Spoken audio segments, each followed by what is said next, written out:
Welcome to the Intentional Encourager podcast, where each episode brings you compelling conversations and stories designed to entertain, enlighten, and encourage. And now here's your host, Brian Sexton.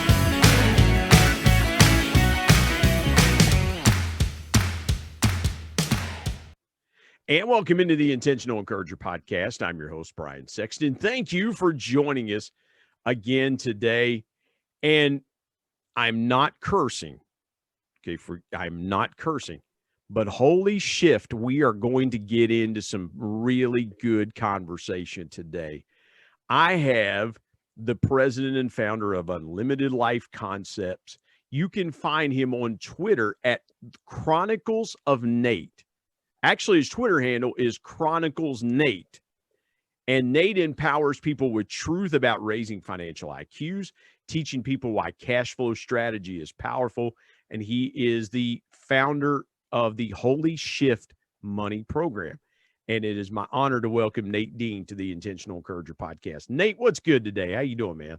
What's going on, brother? Thank you so much for having me. I'm looking forward to this.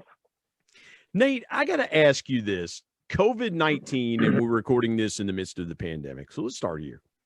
COVID-19 has changed how a lot of people spend money, how people have reacted to things. Listen, man, I know in our house, when the pandemic hit, my wife was on a quest for wipes, hand sanitizer, toilet paper. We were doing a little bit of overspending because there was so much uncertainty around getting the goods that you normally could get. And in grocery stores, at least here in West Virginia, were locked down for a week or two. You really had to get a little bit creative and things like that. What did you find maybe in your area, how things were happening? But what did you find around the people you worked with, how they looked at money when the pandemic started? Well, so much of the demographics, people we work with, everything like that, as far as age group, a lot of people never went through that 2008 financial crisis. So they hit like some uncharted territory when it came to kind of the way they were just rocking and rolling with their finances and everything like that.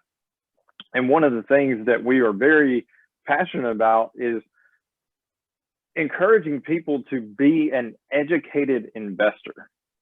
And most people who put money into a 401k, as an example, they can't even explain the stock market. They're just doing it because that's what they're told they're supposed to do. That's what they're told that's the way that their money is going to grow, and that's the way they're going to retire one day, all that stuff.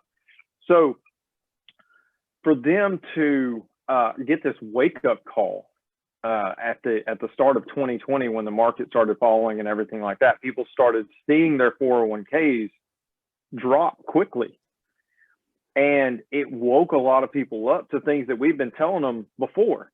Hey, your 401k is not guaranteed. There's a lot of different things, reasons why we are passionate about not necessarily pulling people completely out of the 401k model. Although for us personally, we don't invest any of our dollars into any sort of funds blindly or anything like that.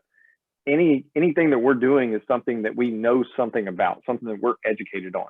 And that's really the biggest risk of any investment, is your education and how you approach that investment.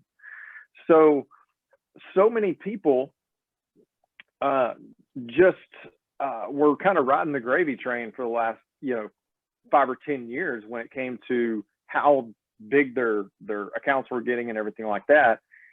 And it just finally kind of stopped them in their tracks, and they're like, wait a minute, maybe this isn't as good as I thought it was. Well, Nate, let me jump in here. The market had been rocking and rolling for a couple, and again, not to get political, but the if you looked at the NASDAQ and you looked at the Dow Jones during the Trump administration, especially in 2017, 2018, 2019, we were seeing, it wasn't slow incremental growth. It was fast. I mean, Right. you would watch Fox Business or whatever, however you consume Bloomberg or however you consume information about the markets, and you would see the Dow be at 27 or 28,000 one day, and the next day it would take 1,000-point jump. That was common. That those things were common in the stock market. Do you think people were just going, man, this is good, this is always going to be good? Or did you see people, and here's where I want to go. Forgive me for a long-winded question, but I want to extrapolate some more conversation out of this. Is it just is it the Ron Popeil method? And here's why I say that. There was a dude on TV that used to sell these ovens named Ron Popeil. And his thing was, with this little oven, you set it and forget it. Do you think a lot of people had the mindset during 17, 18, and 19 that they were just going to pop money in and set it and forget it, and it was just going to just start torpedo growing? I think so. But you know, that's really our basic education when it comes to finance is you go to work for somebody and they set you up with a retirement account, you know, with a 401k. And you're not really encouraged to go out and do your own research. You're not encouraged to go out and you know, trust yourself more than you trust these brokers who have all these you know, fancy numbers and letters behind their name, all that stuff. So it's one of those things where there was a lot of ignorance on a lot of people's parts with what they were actually doing with their money. And, you know, ignorance is not a bad word. It's simply just not knowing. Yeah. But we are in an information age now where there's almost like no excuse for you not to know something. You've just chosen not to know that because the information is readily available to us. Now, what we teach in the Power of Cash Flow strategy, ironically, is not a mainstream idea. It's not something that your traditional broker or anything like that is going to teach, because cash flow strategy and how we create this with this concept called infinite banking, it's an alternative wealth strategy. It's non-conventional. We're not like all the other guys. So the advice that your Edward Jones broker is going to give you, or Merrill Lynch, or whoever you're working with, you're not going to get the same advice from me. No, that's good. And I'm just jotting that down, the non-conventional, because Nate, I think a lot of people, to your point, is, and I'll be 49 in August, and you're 100% right. I remember back to 1995, I'm sitting in a meeting 26 years ago. I was sitting in a meeting. It was late in the year, and this guy came into our office, and I'd worked with some older people and things like that. And this guy was talking to us about our company was doing a 401k, and the guy, and I said, man, I'm 23 years old. Why do I need to invest? And the guy looked at me and he said, you're exactly the guy I want to talk to, because and in hindsight, I wish I would have invested some or more when I was younger, because I'd have more built up. But I've learned more about money in the last 10 years. It's funny, when your income grows, you start to learn more about money. What is the biggest misconception that you think people have about investing in finance, that you try to change that mindset, or you try to create that V8 moment, that aha moment? Well, I would say the biggest paradigm shift that you have to make in terms of moving away from the conventional to the non-conventional is the fact that the power of wealth creation is in cash flow. It's not in accumulation. So your power to create wealth is in your cash flow, not your accumulation. And cash flow, I said this yesterday, I say it all the time, cash flow is greater than net worth. So many people focus on net worth and accumulation and everything like that. And then because I've seen this many, many times. People retire with this nest egg that they've created, but now they have no cash flow. They have no income coming in. So now they've got to figure out how to make this work for them. And they don't know when they're going to die. You know, they may live another 30 or 40 years. Who knows? Yeah. And so what happens so often when people retire and they got this nest egg that they've accumulated, they start shrinking everything down. So you save and you invest, you know, during your working years, and you basically are broke for the most part because you're doing those things, you know, because you're putting some money back and all that stuff. And then you retire and you still live like you're broke. And so I think it was Benjamin Franklin that said, you know, it's not about the man who has wealth, it's about the man who lives well. And so the idea with having a cash flow strategy is not only can you utilize your money and build for the long term, but you can also simultaneously use it for the short term. And that is something that people have a really hard time with, because when we talk about multiple uses for your money all the time in our business, and we teach our clients, you know, what this looks like, how this works. Most people, if we were standing outside a convenience store, you and I were standing outside a convenience store, and I said, hey, I got $1 here. Could you go get me a candy bar? And you're like, yeah. So you walk in the store, you grab a candy bar because a candy bar costs $1. You walk out, and I say, hey, what if I could go in that same store that you just did with $1, just like you just did, and legally walk out with not only a candy bar, but also a Coke and a bag of chips?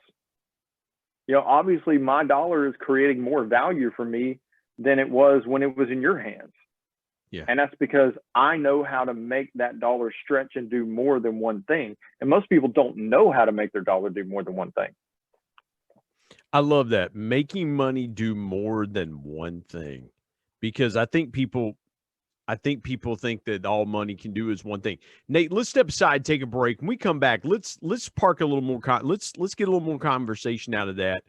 I also want to ask you about other strategists out in the market. And again, I don't, you know, I want to bring some comparison to the conversation. What Nate talks about, what other people talk about. Nate Dean is my guest. The Chronicles of Nate, the Holy Shift Money Program. Again, I want to encourage you to get your finances right. You get your finances right, a lot of things will be right.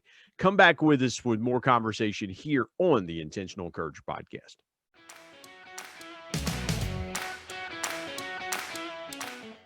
Hey everybody, Brian Sexton here. I want to tell you about our sponsor, SEO National. SEO stands for Search Engine Optimization. Now, what's that, you might say? Well, search engine optimization helps you show up higher on search engines in front of paying customers for words that you as a business owner can monetize. What a great concept. SEO National is owned by my good buddy Damon Burton, who's been a guest here on the Intentional Encourager podcast. Not only has Damon and his team worked with businesses of all sizes, from e-commerce startups to NBA teams and Shark Tank featured businesses, but more importantly, Damon and his team are about transparency, trust, and providing lifetime value. So much so that he still has his first customers after opening SEO National 14 years ago. Let me give you some intentional encouragement and call Damon and his team today at 855-736-6285 or go to www.seonational.com and get a free quote.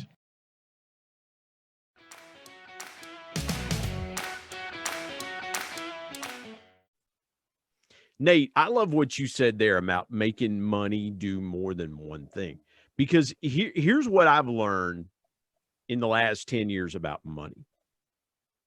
When I can eliminate, and I want to go here for just a second. This is kind of the way I've thought, my wife and I've thought the last couple of years. I want to get intense about eliminating debt so that the income that I have can work harder for me than I'm working for it. Because if I have cash flow, like you were talking about, if I have available cash on hand, I'm able to do some things that other people are not, right? I mean, and so let me ask you this. Why do you think people would rather have debt than cash flow? Because we live in a culture that has perpetuated this microwave mentality where you can have everything you want right now and you don't have to wait for it. And I've talked about this before, when we were young, well, we looked at what our parents had, and they had the house, they had the cars, all that stuff, and then we go to college and we get out of college and all of a sudden banks are lining up to hand us all this debt. And we're like, hey, we can look just like our parents look right now, and we don't have to wait. Well, Nate, years. you can walk onto campus your first day of college. Why do you think, and I remember, man, 1990, my first year at Marshall University, man, the tables were lined up outside the student center. And at that time, there was MBNA, there was this bank, there was that bank. Yeah. And it was like, hey, man, come get a free T-shirt. And to a college kid, man, a free T-shirt is like, did you just give me? I mean, the things that they've always used, the marketing ploys that they always use. And it's the same thing. My son's a junior at Marshall now. And again, when campus was open, he could walk through the student center at the first day in August when school started. And those same tables were lined up, and those same players are out there going, hey, how about a credit card? How about a credit card?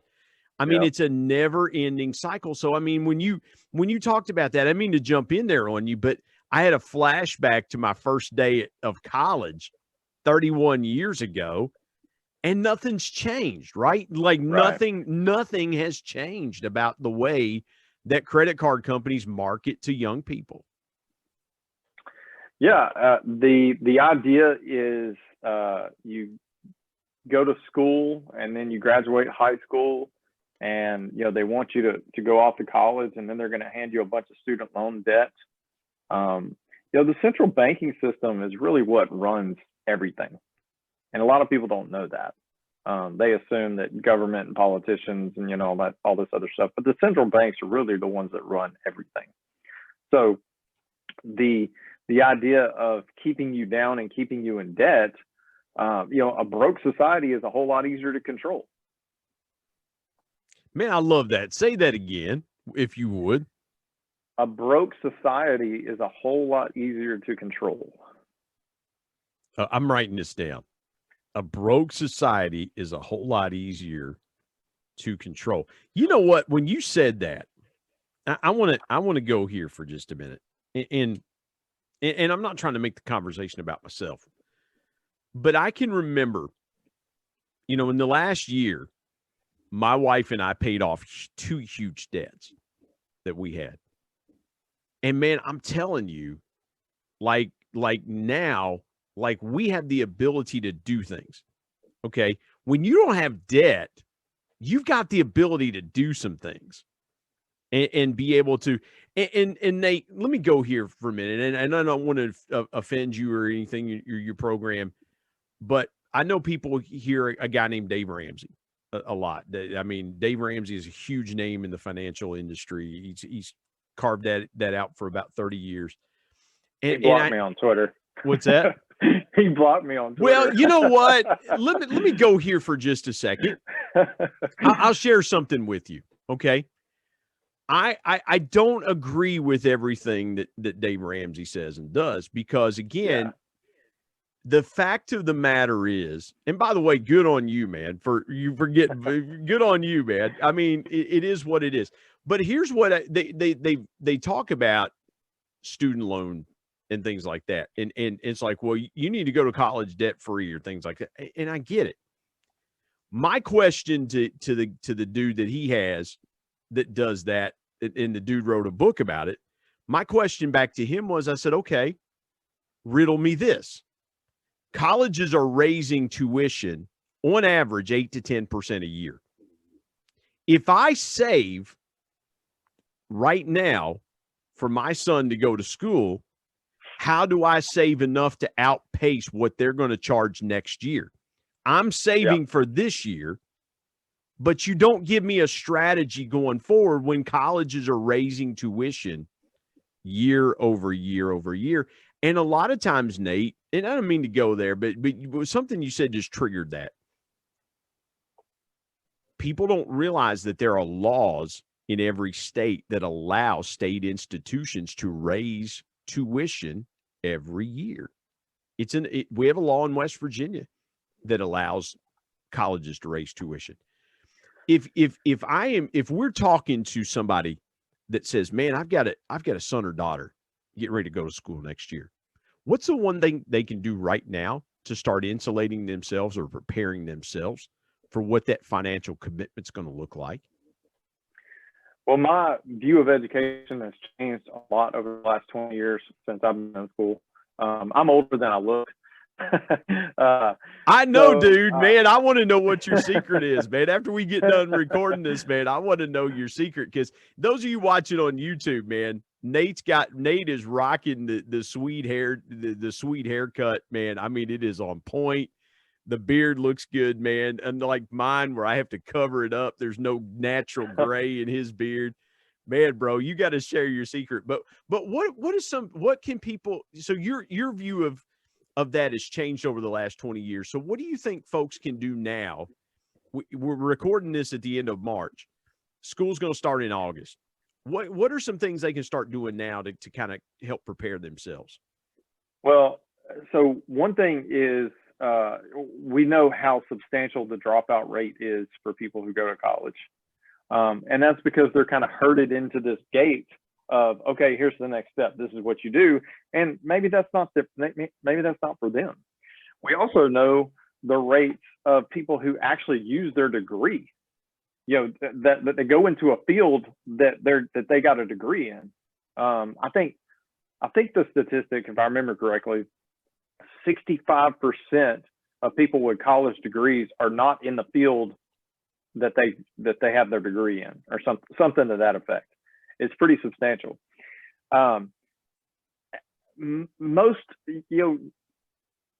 early adults, call them, these recent graduates from high school, they don't have a clue what they want to do, and they shouldn't have to have a clue what they want to do right now.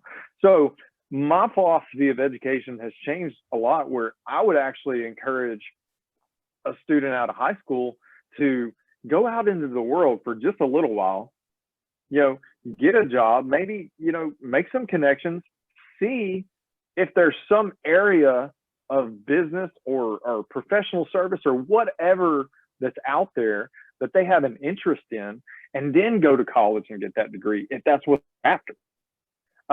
But getting some real world experience, I think, would substantially lower the dropout rate. And I think it would increase the rate of people who are actually going into the fields that they have degrees in. Man, that is so good. That is really good. Nate, I got to ask you. I got to ask you, if you don't mind me asking this. What was it that you said that got you blocked by Dave Ramsey on Twitter? Because you got my curiosity aroused, man. I mean, because here's my thought. Okay, I've read Ramsey's books. Good information. Again, the guy is, he is a legendary broadcaster, and Ramsey will say this: he's more of a marketer than he is anything. He's a marketer at heart. But here's where my disconnect with Dave has come in. My disconnect with him is like, it's my way or the highway. It's and there are, where I live here in West Virginia, the beauty about where I live is there's multiple ways out of where I live. I can take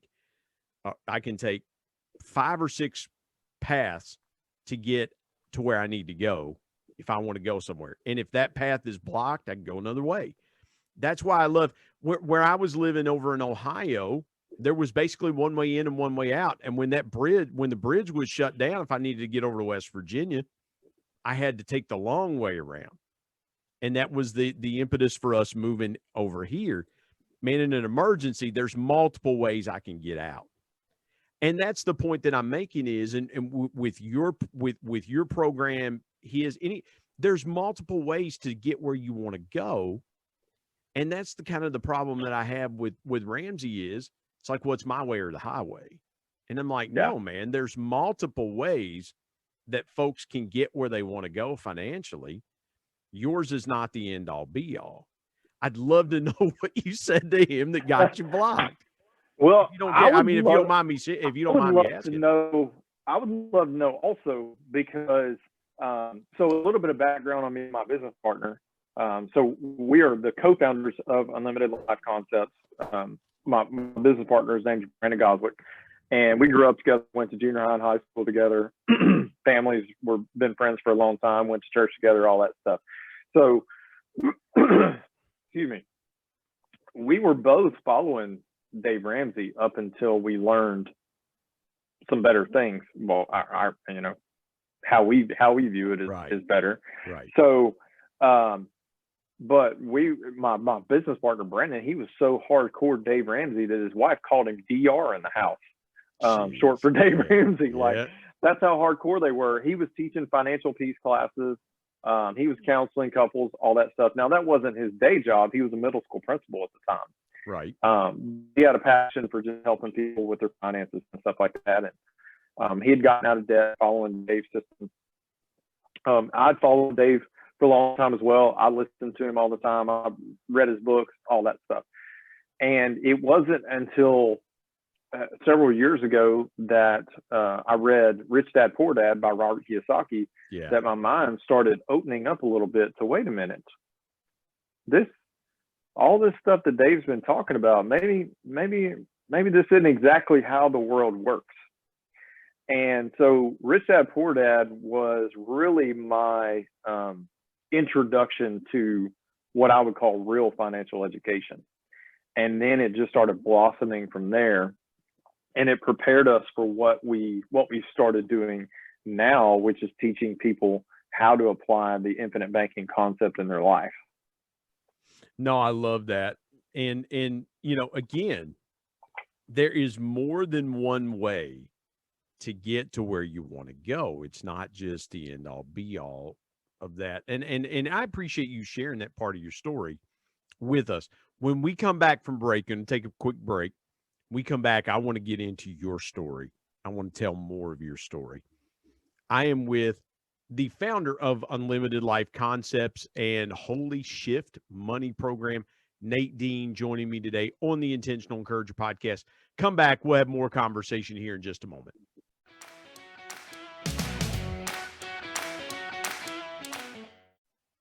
Hey, everybody, Brian Sexton. Want to tell you about my new book, People Buy From People, 10 Powerful People Lessons from the Ultimate People Person. My dad was one of the greatest connectors that I ever knew.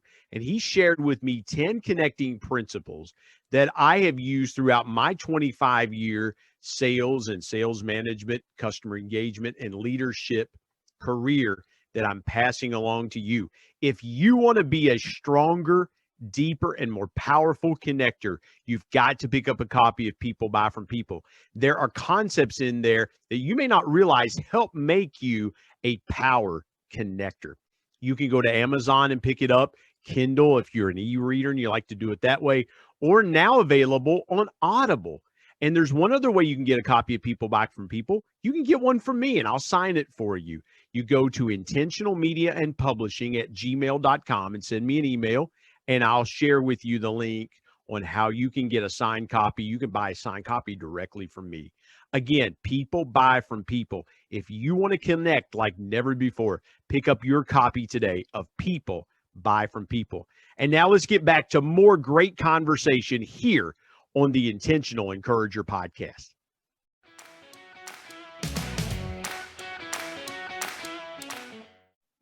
Nate, let's step into your story.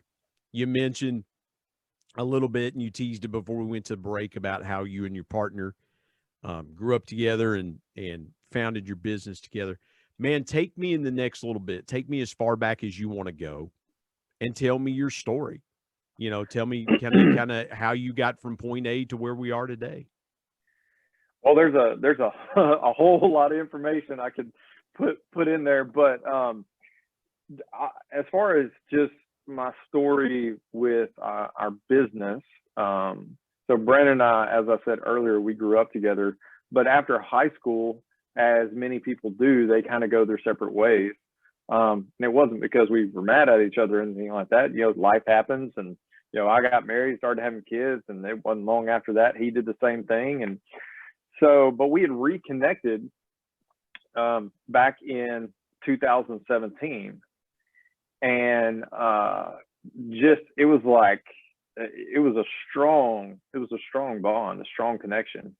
And we gotten into some accountability, just holding each other accountable in different areas of our life. We're both believers. We follow Christ. And so that was one area of our life that we wanted to encourage each other in, and just being better husbands and better fathers, and, just all these different areas. We started holding each other. He was in the gym a lot more than I was. So he was holding me accountable, working out and getting in shape.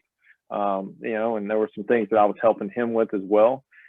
And it was in the midst of that accountability that we came across, I was the one that first came across it, this book called Becoming Your Own Banker. And I ran across the book and I was like, man, that sounds interesting. So I'd heard about the book years before, and I had it downloaded on my Kindle, but then I forgot about it because I quit using my Kindle. So I happened to be on my Kindle app on my phone, and I ran across this book, Becoming Your Own Banker, that I never read. And I was like, man, I never read that book. So started reading the book, and it felt like my eyes were finally open for the first time. It was like I was finally seeing everything for what it really was for the very first time when it came to how money works. So I was like, I don't know what to do with this. Like, I was excited, but I didn't even really fully understand what I was excited about. So called up Brandon and I said, man, I just read this book, Becoming Your Own Banker. And I said, Dave Ramsey's not going to like it. I'll tell you that. And so, but I said, I need you to read this book and give me your opinion on it. And so he ended up reading the book and eventually came back and he's like, man, if this is real, like, this is crazy. And I was like, well, that's what I thought too. So we started doing some research, trying to find other people who were out there that were talking about becoming your own banker and the infinite banking concept. And we came across this podcast called Life, Success, and Legacy. These two guys, Mike and Chris from Lawrence, Kansas, and they were both believers, and they were just in their podcast talking about the concept. They were just very matter of fact. They weren't trying to make it into something that it wasn't. And we were just really drawn to that. And so we reached out to them and said, hey, we read this book and, we need to know, like, how to apply this, like what to do next. And so we both started walking through the process and becoming their clients. And it was in the midst of that we just got so excited about what we were learning and, what they were teaching us and what we were doing for our families, that one day Brandon and I were just like, man, if we feel this good about what we're doing, like, wouldn't it be cool to teach other people how to do the same thing? And so our business was just born out of the overflow of gratitude and excitement for what we were doing for ourselves. We let Mike and Chris know, hey, we've just been inspired by y'all. And, would y'all be willing to teach us? And so they did. They agreed to mentor us. So they just poured into us for 2 years, taught us everything they knew. And then they said, all right, y'all got it. And they kicked us out of the nest. And then we were on our own after that. But that's kind of how our business started, and it's just kind of blossomed from there. Social media has just taken it to a whole new level for us. And I mentioned earlier that Brandon's background, he was a middle school principal. At the beginning of 2020, at the very beginning of 2020, he was actually able to walk away from his principal job and just go full-time into our business. And then he retired his wife several months later last year around October. And so now they've got 4 kids, and they homeschool and they're just at home and, pouring into their family and traveling and doing all kinds of cool stuff. And, I've given my wife is actually a school administrator. She's an assistant principal. And so she has the opportunity if she ever decides that she wants to step away from education, but she's really passionate about it. And we have 4 kids as well. But in addition to teaching financial education, I'm also a pastor of a church. I have a youth and music ministry background. I did that for probably about 10 or 11 years. And then I'm coming up on my 3rd anniversary in June of being the senior pastor at the church I'm at now. So was that your intent when you got out of high school, was that you wanted to follow that ministry path, or did you kind of say, hey, I'm going to go to State U and do something and just kind of walk me through that journey of how you walked into ministry? Because some people know from a very early age that's what they want to do. Yeah. Some people it just get like I started preaching when I had my call to preach when I was 41. So I'm a kind of a late bloomer, so to speak. And so, but I'd done, music ministry and things like that and other ministries, but not anything pulpit related. For you, was it early in life? How did you find that pathway? Well, I knew when I was 16, I knew that God was just drawing me to some area of ministry. I didn't know what that looked like. I thought it was probably youth ministry because I had a really great youth pastor growing up. He was kind of like my big brother, and he kept me out of a lot of trouble, and had a great relationship with him. And so I really saw myself in something like that. But I actually got my start in music ministry. Growing up, I liked to sing, but my mom would always tell me that I actually could sing, and I didn't believe her because I just thought she was being my mom, and that's what she's supposed to say. But I ended up to make a long story short, I ended up getting a choir scholarship for 3 years of college. So the first 3 years of college, between choir and academics, my parents didn't have to pay for anything for school. And so coming out of college, I had a little bit of music background, and my wife and I were both involved in a church. We had our first son, and they were in need of a music person at the church, and they knew I had a little bit of music background. Although, even though I sang in college choir for 3 years on scholarship, I still had very little confidence in myself. I was terrified to sing in front of people. So it took a lot of asking and definitely a movement of the Holy Spirit in my heart to get me to say yes to that. Yeah. But once I did, it just opened me up in a lot of different ways, because what's funny, and when people meet me, they don't really believe this, but I actually used to be really shy because I just did not have very much confidence. And saying yes to things that make me uncomfortable has brought me where I am now. And so now when I'm faced with knowing what I know now, when I'm faced with something that is going to be uncomfortable or is uncomfortable, I know that if I press through that, I'm going to be so much better on the other side. I know exactly what you mean. And I always told people, my dad pastored a church before he passed away. And after he passed away, I went back there one Sunday to minister. And I said, the reason I am the way that I am was my dad instilled incredible confidence in me. I always knew growing up, my dad was like, yeah, you can do this. Yeah, you can do this. You know. And so I was kind of different. I was a different kid. I was a kid who's like, yeah, I'll sing. No worries. I've kind of gone into the background a little more as an adult. Like, yeah, let somebody else do it. If you want me to, that's fine, but let somebody else do it. But Nate, I've got to ask you this. Part of this podcast is encouraging people through things that you've overcome and things like that. Can you take me through the biggest obstacle that you faced in your life and what the lesson you learned from it was? The biggest obstacle for me had to be the loss of my dad. He passed away from cancer in 2012. And, growing up, my dad was always my dad. But then as you get older, just had the the fortune of my dad becoming one of my best friends.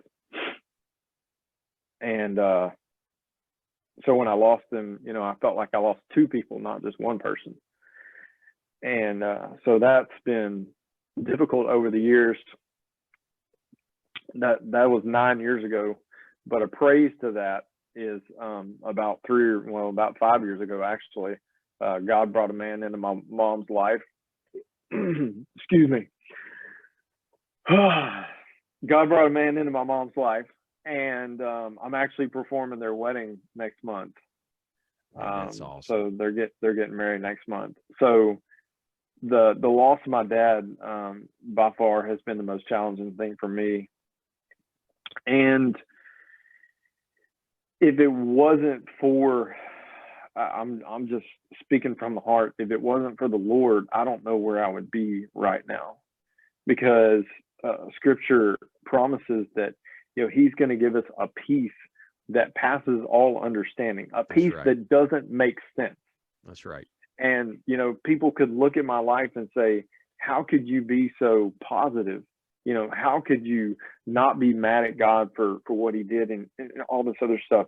I said, because He's given me a peace that I can't explain. Yeah, that's right.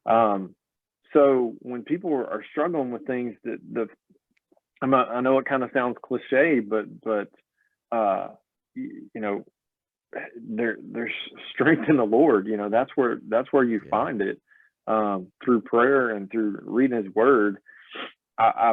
I've heard this so many times, and it's always funny because people talk about wanting to hear from God. Well, God left his Word in Scripture, and if we want to hear from Him, we just need to go read it, because that's how He speaks to us. So having a great support system is always really important. Having other people in your life who can encourage you through those things. There's a lot that you learn about yourself when you walk through something like that. Yeah. And you'll never know what you're going to do until you're in the midst of it. Yeah. You could think about how you might handle something, but until you're actually right there in the middle of it, you just don't know. And so I'm thankful that God has given me that peace that has brought me through so much in the last few years. Man, it's funny. You hit the nail on the head when you were talking about it. It's amazing what you learn when you go through that. I remember standing up I was the last guy up to speak at my dad's memorial service. And I intentionally did that. We had three of his elders from his church, as we call them, and they spoke. But I thought, man, I'm going to be the last guy up. I'm going to be the last guy to speak. And I remember standing up, and there's a room full of people at the funeral home. And I said, this was what my dad was preparing me for all these years. This moment right here was what my dad was pouring into me for 40 years. Yeah. It was right here, right now in this moment. And so, the valley of the shadow of death is a hard thing to walk through. It's a tough thing to walk through. But if Nate and I can encourage anybody that's walking through it, or it's just recently walked through it, is that peace will come when you need it most. All you have to do is ask for it, whether you believe in God or not. If you're a believer, you know how to ask for it. You know how to call on the name of the Lord. If you're not a believer, you can still call on the name of the Lord and say, I need peace in this situation. And it's there. That's what I learned through walking. And ironically, Nate, 2012 was the year I lost my dad too. And so, wow. I know that I know those anniversaries and things like that. And I mark those as well too. And again, the encouragement we want to give you corporately is peace is available when you need peace. It's available to you. Nate, I don't want to put words in your mouth though, but I know you've got a word of encouragement for somebody today. Would you share your biggest piece of intentional encouragement with the folks?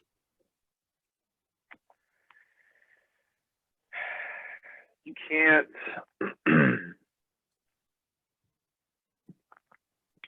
I would say that you can't allow your circumstances to dictate how your life goes. And I'm still reeling a little bit from that last moment, so bear with me. So many people, they allow their circumstances to dictate where they go. You know, they roll with the punches, so to speak, with what's happening in their life. But your circumstances don't control your mind. Your mind is so much stronger than anything else. So no matter what your circumstances are, you can be really strong mentally. You know, there are people who will, two people standing shoulder to shoulder can both look at their life, the exact same life, and one of them can say, man, I've got it so good, and someone else can say, man, life is terrible. Yeah. In the exact same situation, because it's not about your circumstances, it's about how you handle those circumstances. It's about using this God-given power that he has given us in our minds to actually overcome, you know, the things that may be dragging someone else down. Yeah. So that's off the cuff. Man, I love it. I love it. Your circumstances can't dictate your life. I love that, man. That is so powerful. That's so good. And a fitting way to end our conversation. Nate, tell folks, I mentioned it off the top, at Chronicles Nate is one way they can find you. What other social media platforms are you on where folks can find you? Well, me and my business partner just started an Instagram channel, and it is blowing up. So we're really excited about that. It is our company is Unlimited Life Concepts, but we shorten that for Instagram, and it's ULC Money. So at ULC Money, you can find us on Instagram, and we have exclusive Instagram content that we haven't put anywhere else. We're putting that out on Instagram now, so you can go check that out as well. Man, that's awesome. ULC Money on Instagram, and again, don't forget, you can find him at Chronicles Nate, ChroniclesNate, at Chronicles Nate on Twitter. And again, ULC Money on Instagram. Nate, man, what a pleasure this has been. What a great podcast this has been. I so appreciate you joining me today on the Intentional Encourager podcast. I appreciate you having me.